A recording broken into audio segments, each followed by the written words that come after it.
Chapter 305 continues a vestige conversation for Deku, but also brings light to that the fact that he's had this hero syndrome, something that we've made fun of and commented on for almost the entire My Hero Academia series, is actually what makes him the best one-for-all quirk holder yet.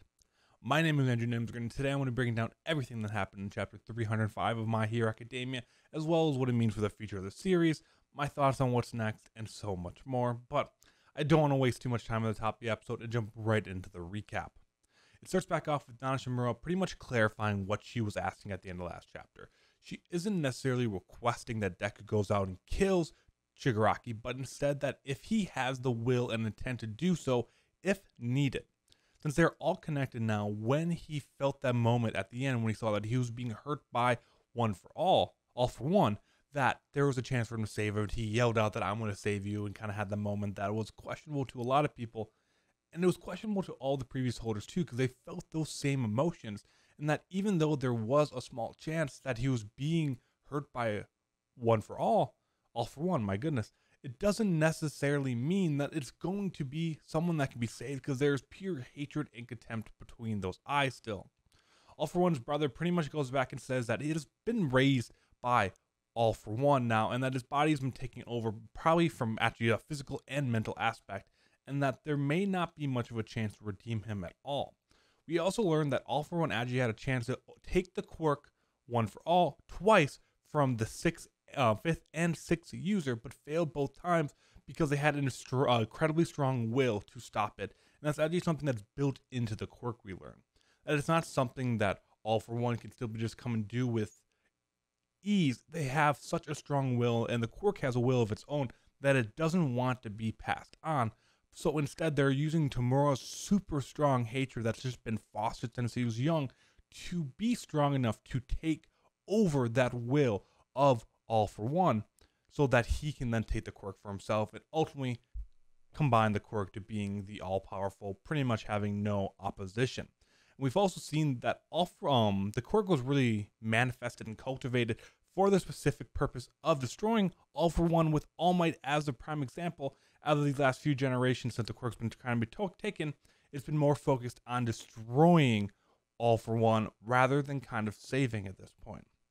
Nanu continues to walk forward and say that it's kind of really unfair for her to ask of this, as that she left his father at a very young age, which is the reason of why his father became who he is back in the Shigaraki origin stories, and that it is such an unfair to force onto a burden of Deku. And we actually see a kind of a moment here of when Shigaraki is just in these angel-like wings with a bunch of bones underneath him, that he is now, instead of an angelic figure, more of a figure of pure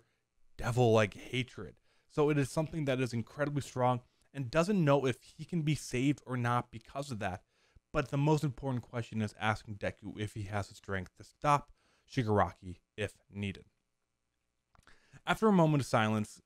Deku felt that when he saw the manifestation of Shigaraki's consciousness in One for All, that he felt that he was being told no, and thinking back of how all his aspirations of what he wanted to be, and that ultimately he wanted to be someone that's saved. And that's something that he got from All Might and something he's always wanted to do since then. And that he's fought a ton of villains, and we kind of see a screenshot of a couple of different of the villains that he's fought. And that if he understood what drove them to be villains, or what they did to get to this point, then maybe the fight could have been different, than he could have saved them. That no matter what fight he is in, he's always trying to find a way to save the villains and bring them back to society. And that when he was fighting for that, he felt that in Shigaraki, and that it was a young boy crying there, similar to Deku crying when he was himself. And that it was actually a misunderstanding, is that One for All isn't meant to kill. It's meant to save people, and that's something that he learned from All Might, something that he looked up to All Might and why he loved him so much. And that he isn't just going to sit by and watch someone that could be saved not even take the chance. And the quirk's been cultivated for generations for that purpose, and that so many of the previous holders are misunderstanding of what it can be, is that by saving the current holder, and Tamura, who is the holder of All for One, could actually be just as powerful as destroying him if needed.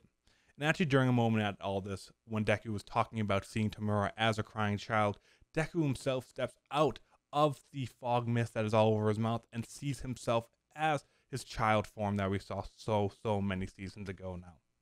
All for One's brother accepts Deku's answer and tells him that him and the others will help him and guide him on the journey, saying that he is grateful of all people that inherited One for All.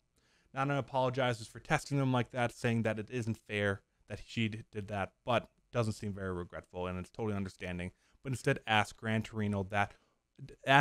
that when he wakes up to say Gran Torino that they made the wrong choice, but that the successor is certainly determining the right choices. The younger brother looks at the second and third quirk holders and saying if they will now chime in and help Deku, since they know, so that he knows what to expect using their quirks. So, another Vestige Stage conversation where we didn't get too much new information. We got to see that the 5th and 6th almost lost all for one for all, to One for All. My goodness, this is always so confusing. That the 5th and 6th users almost lost One for All to All for One in a bunch of battles, but that the quirk has an inherent defense system, so it's not going to be something that can just be taken easily. We saw a little bit of that in the movie when 9 tried to take that, but mainly we saw that the reason 9 couldn't take it was because of the number of quirks that Deku had stored up inside of him, rather than this will. So seeing that the willpower of the holder and the quirk combined has to pretty much overpower the will to take the quirk from the All for One user is super interesting, and a great way that, like, oh, just because Deku gets touched instantly by them, that doesn't automatically mean that he's going to lose the quirk, and that it is going to come down to almost like a battle of the mentals, will, intent, whatever you want to call it, rather than necessarily a physical fight, because I'm assuming at some point down the road, there is going to be a moment where Tamura probably gets a chance to steal the quirk, and then it doesn't happen because Deku is maybe having an internal monologue with them, or having a flashback of how strong he wants to save people, or some kind of power of friendship moment, I'm sure. But it's also super interesting to see how the holders of the quirk actually view it differently than how Deku does now, and that it is a quirk to destroy All for One rather than a quirk to save people, that All Might has pretty much used it in both ways, and it's depending how you see it, because the previous holders all see it as a person that has more or less destroyed the current and the original holder of All for One to a shape now where he had to use Tamura so that he could actually go through with his plans because he was so damaged. So that's why the previous holders see it as a quirk to destroy, because it was so effective in defeating him. When what Deku saw and was raised on with All Might was how quickly, effectively, and happily All Might saved thousands and thousands of people throughout time, and that it was something that everything that All Might stood for was to save people, and that's what Deku saw and why he admired him so much, and which is why that's why his outlook on the quirk. Because yes, we got to see the Camino fight between All Might and All for One, but we didn't get to see the original fight, where the holders probably did get to see both of them from an internal kind of standpoint, that Deku only knows All Might as saving up into that big fight there. So it is just such an interesting contrast of ideas here, and that Deku ultimately is in the right. And despite how power friendship it is, that I've already mentioned once here, that like anyone can be saved. If I knew how to save all the villains when I went to a fight, some of those outcomes might have been different, is a little far-fetched to believe. It very much fits with Deku's character and all the choices he made up to this point, and why he is such a different and ultimately probably the final One for All user of the quirk. So I don't know exactly where this is going to go from here. I think we're going to have one more Vestige chapter for sure, because we have no idea about what the second and third quirks are right now, which are really, I'm pretty sure earlier on, we got to see or at least get an idea of what a lot of the quirks were from the previous holders, and that the second and third were the most unknown. So it's going to be super interesting as to learning of why they're not speaking at this point and why they've been staring at the wall, and what their quirks will be, because I'm assuming they're going to be some big power-ups for Deku, considering how they mentioned in this chapter that if Tamura reaches his final state, nothing will be able to stop him. Pretty much putting a timer on everything that Deku has and the series, that Deku has to get out of this fetch state, power up, and go and fight Tamura sooner than later, which kind of also takes out any chance of a time jump happening before that final fight. So all this build-ups that have been happening is building up to happen now, which is super exciting and finally takes out that chance of a time jump that I've been assuming for a very long time now. But it does make sense understanding that if Tomorrow does reach his full power, seeing how strong he was and how much of hatred he has within him at 75% would be incredibly deadly. So outside of that, we still have so many loose threads hanging out outside of the Vestige State, but I don't even want to talk about that right now because